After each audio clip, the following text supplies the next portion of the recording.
తలకిందులైన ఆరోగ్య సంస్కృతి. సంస్కృతిలో భాష ఉంటుంది, పద్ధతులు ఉంటాయి, ఆచారాలు ఉంటాయి, సంప్రదాయాలు ఉంటాయి, మతం ఉంటుంది, మన యొక్క పూజా విధానాలు ఉంటాయి, మన స్నేహం చేసే పద్ధతులు, ప్రతిదీ సంస్కృతిలో భాగమే. తలకిందులైన ఆరోగ్య సంస్కృతిని మనం మాట్లాడుతున్నామంటే ఇప్పుడు ఏం జరుగుతుందో చూద్దాం. ప్రజలకు వైద్యం అందించడానికి డాక్టర్ చేతిలో ఏముంది? చాలా సంవత్సరాల క్రితం వైద్యుని చేతులు ఏముండేదంటే, అప్పుడు రోగితో ఆప్యాయంగా చనువుగా డాక్టర్ మాట్లాడి వివరాలు రాబట్టేవాడు. దీన్ని హిస్టరీ టేకింగ్ అంటారు. ఈరోజు కూడా బ్రిటిష్ పద్ధతిలో వైద్యం నేర్పించేటప్పుడు హిస్టరీ టేకింగ్కి చాలా పెద్ద విలువ ఉండేది. అమెరికా స్టైల్లో వైద్యం చేసేటప్పుడు హిస్టరీ టేకింగ్ లాస్ట్ మాట. అది ముందు పరీక్షలు అయిపోయిన తర్వాత జూనియర్ డాక్టర్ ఒక అభిప్రాయానికి వచ్చి ఫైనల్గా ప్రిస్క్రిప్షన్ కూడా ఆయనే రాసి దీన్ని తీసుకెళ్ళి సీనియర్ డాక్టర్ ముందు పెడితే ఒక 2 సవరణలు అటు ఇటు చేసి 1 నిమిషం మాట్లాడి బయటికి పంపిస్తాడు. ఈ పద్ధతిలో రోగితో డాక్టర్కి బంధం ఏర్పడే అవకాశం తక్కువ. అందుకని హిస్టరీ టేకింగ్ చాలా ఇంపార్టెంట్. మాట్లాడి సేకరించిన వివరాలకు తోడ్పడే సమాచారాన్ని ఆ తర్వాత రోగిని కళ్ళతో చూసి చేతితో తాకి రాబట్టుకునేవాడు డాక్టర్ అప్పట్లో. ఈరోజు చెప్పుకుంటున్న పరీక్షలు లాంటివి చాలా వరకు అప్పట్లో లేవు. మందులు డాక్టరే తయారు చేసుకునేటోడు, రోగికి ఇచ్చేవాడు. ఆపరేషన్ సామాగ్రి కూడా డాక్టరే సమకూర్చుకునేవాడు. మహా అయితే కంసాలి సహాయం తీసుకునేవాడు. రోగ నిర్ధారణకు వైద్యానికి అవసరమైన అన్ని విధానాలు, ప్రక్రియలు, ఉదాహరణకు వివరాల సేకరణ, పరీక్షించటం, పరీక్షలు చేయటం, మందులు తయారు చేసి ఇవ్వడం, ఆపరేషన్ సామాగ్రి తయారు చేసుకొని ఆపరేషన్లు చేయటం, అన్నీ వైద్యుడి చేతుల్లోనే ఒకప్పుడు ఉండేవి. ఆ తర్వాత వైద్యుడు పరీక్ష చేయగల సామర్థ్యాన్ని పెంచడానికి స్టెతస్కోపు, థర్మామీటరు, బీపీ ఆపరేటర్సు, చిన్న ల్యాబ్ పరీక్షలు, కొన్ని మందులు, ఆపరేషన్ పరికరాలు వచ్చాయి. చాలా కాలం ఇవే ఉన్నాయి. వీటి రాకతో వైద్యంలో మెడికల్ ఇంజనీరింగ్ పరిశ్రమ అనేది ప్రవేశించింది.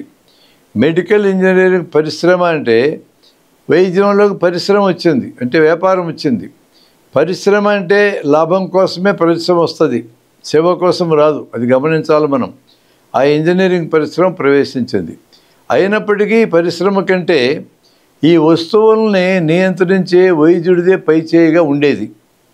రోగ నిదానం అనగా రోగ నిర్ధారణలో ఈ పరికరాల చేయూత, వైద్యం చేయటంలో అందివచ్చిన సౌలభ్యం వల్ల మెడికల్ ఇంజనీరింగ్ పరిశ్రమ యొక్క శాస్త్రీయత అంటే ఆధార సహిత వైద్యం నిలదొక్కుంది.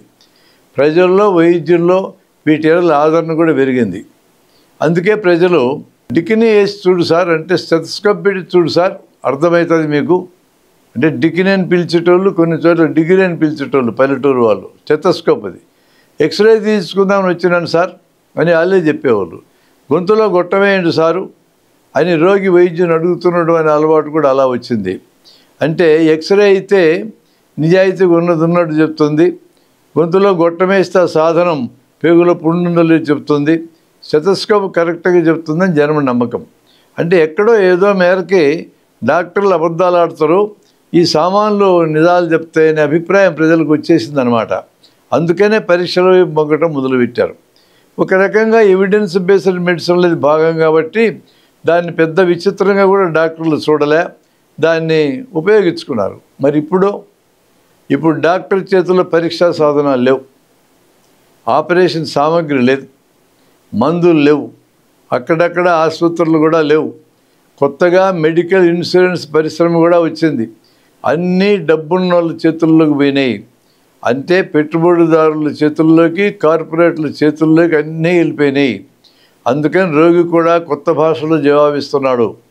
నీకేం బాధ ఉందని డాక్టర్ అడిగితే తన బాధలు చెప్పడు. స్కానింగ్ చేయించుకుందామని వచ్చినాను సార్ అంటాడు. పొట్టలో గొట్టమేయండి సార్ అంటాడు. హోల్ బాడీ స్కానింగ్ చేయండి సార్ అంటాడు. అంటే రోగి డాక్టర్ని నమ్మడు, పరీక్షలను నమ్ముతాడు. డాక్టర్ తప్పు చెప్తాడేమో, రోగాన్ని కనుక్కోలేడేమో, రోగాన్ని దాచిపెడతాడేమో, పరీక్షలు మాత్రం తప్పు చెప్పు అనే విశ్వాసం రోగుల్లో బలపడిపోయింది. పరీక్షా సాధనాలు డాక్టర్లు చెప్పినట్టు ఉంటాయా, రోగి చెప్పినట్టు ఉంటాయా? వీరు ఏటనైతే నమ్ముతున్నారో అవన్నీ డాక్టర్లు చెప్పినట్టు ఉంటాయి. కాదు, పరీక్షా సాధనాలు తయారు చేసే పరిశ్రమలు చెప్పినట్టు ఉంటాయి. లాభాల కోసం రోగులు కూడా సరుకులుగా మారిపోయినారు. రోగులు సరుకులు, రోగాలు సరుకులు. దీనికి తోడు చాలామంది డాక్టర్లు కూడా రోగి వివరాలు సేకరించరు, తగినంత సమయం కేటాయించి మాట్లాడరు, పరీక్ష చేయరు, స్టెతస్కోప్ పేషెంట్ ఒంటి మీద పెట్టరు, పెట్టినా అది ఇవ్వగల సమాచారం పూర్తిగా తెలియదు. ఆ సమాచారాన్ని స్టెత్తో రాబట్టవచ్చునని కూడా చాలామందికి తెలియదు. అందుకే పరీక్షల రిపోర్టులు వచ్చేదాకా రోగిని చూడరు, మాట్లాడరు, ఏమీ చెప్పరు. సాయంత్రం 4 గంటలకి పరీక్షలన్నీ చేతికొచ్చాక జూనియర్ డాక్టర్ మందులు చీటీ రాస్తాడు. దాన్ని పెద్ద డాక్టర్ ముందు పెట్టాలి. ఆయన 1-2 మందుల్ని చిన్న సవరణలు చేసి, అంటే ఏమీ చేయకపోతే ఈయన సరిగ్గా చూడలేదని రోగి అనుకుంటాడేమో అని అనుకుని final touches by foreign return లాగా చిన్న చిన్న సవరణలు చేస్తాడు. గూగుల్, చాట్ జీపీటీలు డాక్టర్లు అవతారం ఎత్తినాయి. మిషన్లు, రోబోలు ఆపరేషన్లు చేయడం మొదలుపెట్టాయి. డాక్టర్లు అంటే మనుషులు తప్పులు చేస్తే మనుషులు చేసిన మిషన్లు తప్పులు చేయవా? రోబోలు పేగులను ఇష్టం వచ్చినట్టు రంధ్రాలు పెడితే ఆ రోగి చనిపోయాడని వార్తలు వచ్చింది ఈ మధ్య. అట్లాంటి ప్రమాదాలు మిషన్లతో ఉంటాయి. గ్రామాల్లో తరతరాల నుంచి వైద్యంలో అనేక మూఢనమ్మకాలు ఉన్నాయి. దిష్టి తీయటం, వాతలేయడం లాంటివి. పట్టణాల్లో చదువుకున్న వాళ్ళు ఆధునిక మూఢనమ్మకాలు చేరినాయి. Reiki, pranic healing, magnet therapy, aroma therapy, flower therapy, రంగురాళ్ళ థెరపీ ఇలాంటివన్నీ వచ్చేసినాయి. కరోనా సమయంలో మరికొన్ని మూఢనమ్మకాలు వచ్చి చేరినాయి. గోమూత్ర వైద్యం, మెంతుల వైద్యం, పల్లాలు కొట్టే వైద్యం మొదలగునవి. ఇవన్నీ మారుతున్న తలకిందుల ఆరోగ్య సంస్కృతిలో భాగమే. వైద్య విద్యార్థులు తరఫీదు ఎలా ఉంది? అధ్వాన్నంగా ఉంది. జనంలో మెడిసిన్ సీట్ అంటే పిచ్చ క్రేజ్ ఉంది, కానీ గొంతులు కోసుకున్నంత పోటీ గవర్నమెంట్ సీట్ రాకపోతే లక్షల రూపాయలు గోతాల్లో తెచ్చి ప్రైవేట్ కాలేజీల్లో పోయడానికి సిద్ధం. 1,00,000 మంది విద్యార్థులను లాంగ్ టర్మ్ కోచింగ్లో చేర్చుకొని 1000 మందికి ర్యాంకులు తెప్పించి 99,000 మందిని దిబ్బలో వారేసి కార్పొరేట్ ఇంటర్మీడియట్ కాలేజీలు వచ్చాయి. వాటిని జనం ఏమి అనరు, వాళ్ళ మీద కనీసం ఈగ కూడా వాలదు, వాళ్ళనీరు కూడా. మెడికల్ కాలేజీ లోపల బోల్డ్ అంత సిలబస్ ఉంటుంది, దాదాపు అంతా థియరీనే. శరీర నిర్మాణం లాంటి సబ్జెక్టులో పుస్తకాలు పెరిగినాయి, చదువు చెప్పే సమయం తగ్గింది. తరువాత చేయబోయే ప్రాక్టీసులో శరీర ధర్మశాస్త్రం ఎంత ప్రాముఖ్యత కలిగిందో చెప్పరు. కానీ 5-10 కిలోల పుస్తకాల థియరీ మాత్రం చదివిస్తారు. దేశ ఆరోగ్యాన్ని నిర్ణయించేదే సోషల్ అండ్ ప్రివెంటివ్ మెడిసిన్ లేదా కమ్యూనిటీ మెడిసిన్. ఈ సబ్జెక్టు మీద కానీ దీన్ని బోధించే వారి మీద కానీ ఒక్క విద్యార్థికి అభిమానం ఉండదు, గౌరవం కూడా ఉండదు. ఈ సబ్జెక్టులో పోస్ట్ గ్రాడ్యుయేషన్ సీట్లు చాలా ఖాళీగా ఉంటాయి. విద్యార్థులు టెక్స్ట్ బుక్స్ అవతల పారేశారు, గైడ్లు, మినీ గైడ్లు వచ్చినాయి. దీనికి కార్పొరేట్ పేరు స్టడీ మెటీరియల్. కట్టా కొట్టా తెచ్చేలాగా. సంవత్సరమంతా చదవాల్సిన పని లేదు. పరీక్షలకు నెల ముందు కూర్చుంటే చాలు. పాస్ అయిన తర్వాత ఎటు సబ్జెక్ట్ అంతా మర్చిపోయేదే కదా. చదువు చెప్పే వాళ్ళ చేతుల్లో ఇంకా కొన్ని మార్కులు ఉన్నాయి. దీన్ని ఇంటర్నల్ అసెస్మెంట్ అంటారు. అందుకే విద్యార్థులకు భయం. ఈ పిల్లికి చెల్లగాటం, ఎల్లకి ప్రాణ సంఘటం అధ్యాపకుల మీద పిల్లలకు కారణం తెలియని కోపంగా మారుతుంది. ప్రొఫెసర్లను ఏమీ చేయలేరు. అందుకే కొత్త బ్యాచ్ విద్యార్థుల కోసం ఎదురు చూస్తూ ఉంటారు. వాళ్ళని ర్యాగింగ్ చేస్తారు. ర్యాగింగ్ మూలాలు ప్రొఫెసర్ల దగ్గర ఉన్నాయని ఎవరు గమనించరు. ర్యాగింగ్ చేసిన పిల్లలకి మాత్రం కఠిన శిక్షలు అంటూ భయపెడతారు. భయం ఎప్పుడు తాత్కాలికంగానే పనిచేస్తుంది. శాశ్వతంగా పనిచేసేది ప్రేమాభిమానాలేనని, మార్కులు వీరి చేతుల్లో ఉన్నందుకే భయమని, సిస్టంలోనే లోపం ఉందని ఎవరు గుర్తించరు, ఎవరు మాట్లాడరు. ఇంతంత థియరీ నేర్పిస్తారు, కానీ ప్రాక్టికల్స్ పేరుకే రేపు డాక్టర్ అయ్యాక అవసరమైన వాటిలో ఉండవు. ఉదాహరణకి ఇంజక్షన్లు వేయటం ఎలా, ఇది అతి ముఖ్యమైన నైపుణ్యం. అది ఎక్కడా పుస్తకాలు ఒక ముక్క కూడా ఉండదు. టీచర్లకు నేర్పించే తీరిక లేదు, ప్రిపేర్ అయ్యే తీరిక లేదు. అంత తీరిక లేకుండా ఏమి చేస్తున్నారబ్బా అనొచ్చు మీరు. గంట సమయం దొరికితే టీచింగ్ హాస్పిటల్ వెలుపల ప్రాక్టీస్ చేసుకుంటున్నారు, లేదా కారెక్కిపోయి ఇంట్లో పడతారు. సేవ చేసే డాక్టర్ వైద్య విద్యార్థులకు ఆదర్శం కాదు. ఇప్పుడు అతను తిక్క డాక్టర్ కింద లెక్క. బాగా సంపాదించే డాక్టర్లే ప్రస్తుతం వైద్య విద్యార్థులకు ఆదర్శం. ఎంబీబీఎస్ అయ్యాక నేరుగా ప్రాక్టీస్ చేయగలమనే ధైర్యం ఎవరికి లేదు. అందుకే పోస్ట్ గ్రాడ్యుయేషన్ చేయాలనే ఒత్తిడి పెరుగుతూ ఉంది. అండర్ గ్రాడ్యుయేషన్లో అంటే ఎంబీబీఎస్లో చదువు సరిగా చెప్పని, ప్రాక్టికల్స్ నేర్పడానికి సమయం ఇవ్వని, నేర్పడానికి సమయం లేని ఆ పెద్ద డాక్టర్లే కదా పోస్ట్ గ్రాడ్యుయేషన్లు కూడా నేర్పుతారు. అందుకే పీజీ అయినా నైపుణ్యాలు రావు. 3 ఏళ్ళు పీజీ చేసినందుకు ఎంతో కొంత ప్రాక్టికల్ నాలెడ్జి దారి తెప్పి వస్తుంది. అంతే వచ్చేది, అంతకంటే మించేం రాదు. పీజీ అయ్యాక కూడా స్వతంత్రంగా బతకగలమనే ధైర్యం అయితే రాదు. ప్రజలతో ఎలా మెలగాలని మానవ సంబంధాల నైపుణ్యాలు కానీ, ఎలా మాట్లాడాలనే భావ ప్రకటన నైపుణ్యాలు కానీ చెప్పేవాళ్ళే లేరు, నేర్పేవాళ్ళే లేరు. సరిగ్గా తెలిసిన వాళ్ళు అంతంత మాత్రమే. ఏం చేస్తారు? ఇక స్పెషాలిటీ, సూపర్ స్పెషాలిటీ చదివయ్యాక 4-5 సంవత్సరాలు పోరాటం చేస్తే నిలదొక్కునేది. అంటే అప్పటికి 35 సంవత్సరాల వయసు వస్తుంది. ఎంబీబీఎస్ ఉన్నప్పుడే పెళ్లి చేసుకోకపోతే ఆ తర్వాత పెళ్ళి అవ్వడం కూడా కష్టమే. వైద్యుల ఆత్మహత్యలు ఎక్కువే, వైద్యులకి సెక్యూరిటీ కూడా తక్కువే. ఈ మధ్యనే కలకత్తాలో డ్యూటీలో ఒక అమ్మాయిని అత్యాచారం చేసి హత్య కూడా చేశారు. పెద్ద గందరగోళం దేశంలో జరుగుతూ ఉంది. ఎవరి కోసం వీళ్ళందరూ చనిపోతున్నారు? ఆత్మహత్యలు చేసుకొని కానీ, అరాచకాలకు గురై కానీ. వైద్య వ్యాపారం సృష్టించిన కల్చర్కి బలిపశువులు వీళ్ళు. పెద్ద డాక్టర్ అంటే ఎవరు? ఈ నేపథ్యంలోంచి పెద్ద డాక్టర్ అంటే ఎవరనే భావజాలం జనంలో రూపుదిద్దుకుంటున్నది. పెద్ద డిగ్రీలు ఉంటే పెద్ద డాక్టరు. ఉదాహరణకు ఎంబీబీఎస్ కంటే బీఎస్సీ ఎంబీబీఎస్ చదివిన పెద్ద డాక్టరా? 3 సార్లు ఎంట్రన్స్లో సీటు రాని విద్యార్థి బీఎస్సీ పూర్తి చేయగలిగాడు. అందుకే బీఎస్సీ ఎంబీబీఎస్ అయ్యాడని ఆలోచించరు. 1 లేదా 2 ఛాన్సుల్లో ఎంబీబీఎస్ సీటు వచ్చిన వానికి బీఎస్సీ డిగ్రీ ఉండదు కదా, ఎంబీబీఎస్ డిగ్రీ మాత్రమే ఉంటుంది. ఎందుకు వీళ్ళిద్దరు ఎవరు తెలియగలరని అర్థం. తన కన్సల్టేషన్ రూమ్లో కూర్చొని బయట స్టాఫ్ని కాపలా ఉంచి వచ్చిన రోగిని వచ్చిన వెంటనే చూడకుండా ఉంటే ఆయన పెద్ద డాక్టరు. వచ్చిన రోగిని వచ్చినట్టు చూస్తే తన ఓపీ దగ్గర ఎదురు చూసే రోగులు ఉండరు. దూరం నుంచి చూసే జనాలకి డాక్టర్కి ప్రాక్టీస్ లేదనిపిస్తుంది. రోగులను వెంటనే చూడకుండా ఆపితే ఓపీ కిటకిటలాడుతుంది. దూరం నుంచి చూసే వాళ్ళకు ఈ డాక్టర్ చాలా బిజీ అనిపిస్తుంది. మనం కూడా ఈయన దగ్గర చూపించుకోవాలనిపిస్తుంది. ఎక్కువ పరీక్షలు, పెద్ద పెద్ద పరీక్షలు చేయించిన వాళ్ళే పెద్ద డాక్టర్లు. చూడగానే రోగాన్ని అర్థం చేసుకున్న డాక్టర్కి విలువ లేదు. అలా అర్థం కాకనే కదా అన్ని పరీక్షలు చేయించేది. అపెండిసైటిస్ రోగాన్ని రోగి నుంచి వివరాలు తీసుకుని 1 నిమిషం పరీక్ష చేసి చాలా సందర్భాలు గుర్తించవచ్చు. అలా రోగికి చెప్తే అతని రిటార్ట్ ఏముంటుందంటే, స్కానింగ్ కూడా చేయకుండా అపెండిసైటిస్ ఇక్కడ చెప్తారో అని అంటాడు. ఆ రోగిని తిరిగి లోనికి పట్టుకెళ్ళి స్కానింగ్ చేస్తేనే అతనికి తృప్తి కలిగేది. ఎక్కువ మందులు రాసిన డాక్టరు, ఖరీదైన మందులు రాసిన డాక్టరు, దగ్గరలో దొరకని మందులు రాసిన డాక్టరు, ఊరంతా తిరిగినా దొరకని మందులు రాసిన డాక్టరే పెద్ద డాక్టరు. పెద్ద ఫైల్ మోసుకొచ్చే రోగి తను చాలా బాగా చూపించుకున్నాను అనుకుంటాడు. అలా ఫైల్ బరువు పెంచిన డాక్టర్ పెద్ద డాక్టర్. ఫైల్ బరువు పెరిగే కొద్దీ అతనికి చావు దగ్గరవుతుందనేది అతనికి తెలియదు. కానీ ఆ ఫైల్ను గర్వంగా మోసుకొని తిరుగుతూ ఉంటాడు. పిల్లు బరువుగా వేస్తే ఆయన పెద్ద డాక్టరు. పెద్ద కోత ఆపరేషన్ చేస్తే ఆయన పెద్ద డాక్టరు. ఆ కోతను రోగి ఆనందంగా ఊరంతా చూపించుకుంటాడు.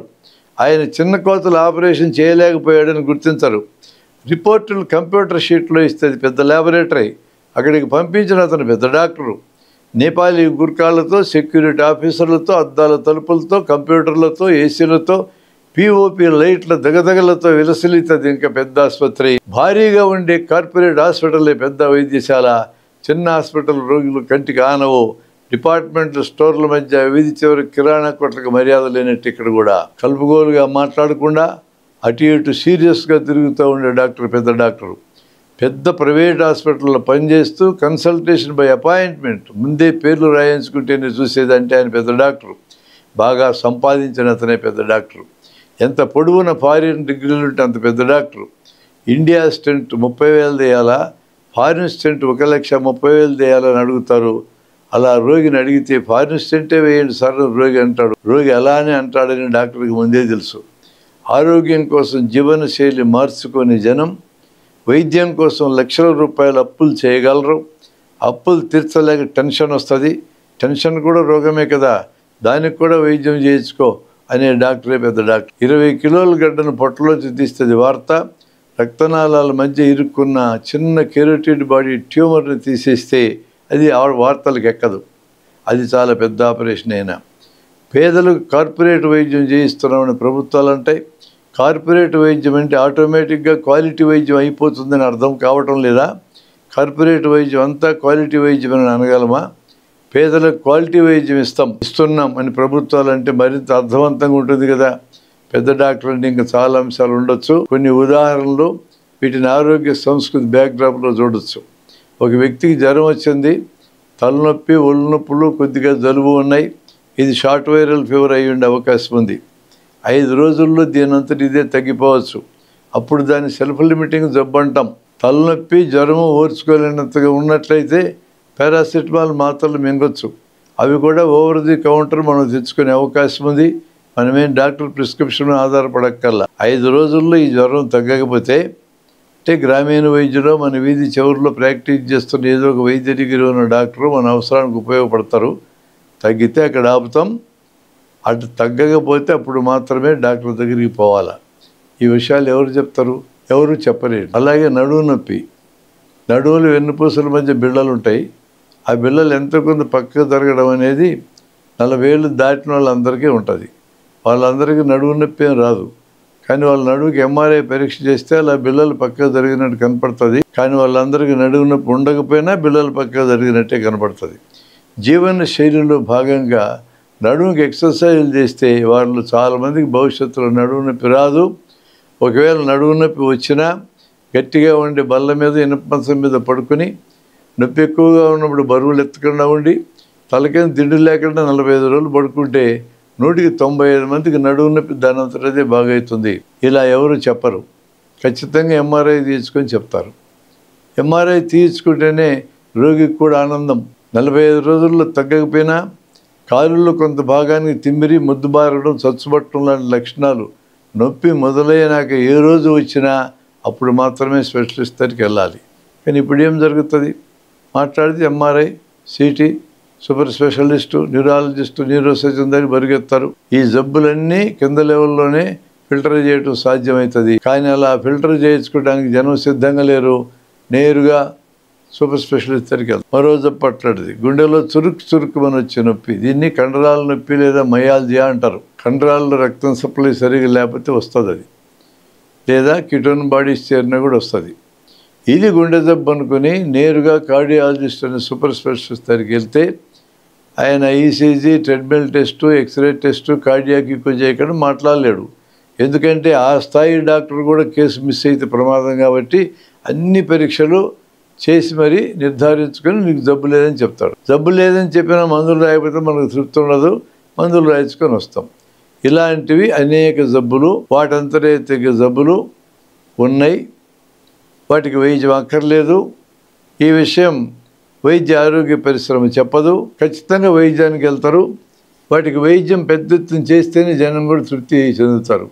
అలా మొత్తం మీద చూస్తే రోగుల వైపు నుంచి కానీ, డాక్టర్ల వైపు నుంచి కానీ, మెడికల్ కాలేజీల వైపు నుంచి కానీ, వైద్య విద్యార్థుల వైపు నుంచి కానీ తలకిందులుగా ఆరోగ్య సంస్కృతి మారిన యొక్క ఫలితాలు చాలా పెద్ద ఎత్తున జనం యొక్క జేబులు ఖాళీగా అవ్వడానికి దారితీస్తున్నాయనేది మనం గమనించాలి.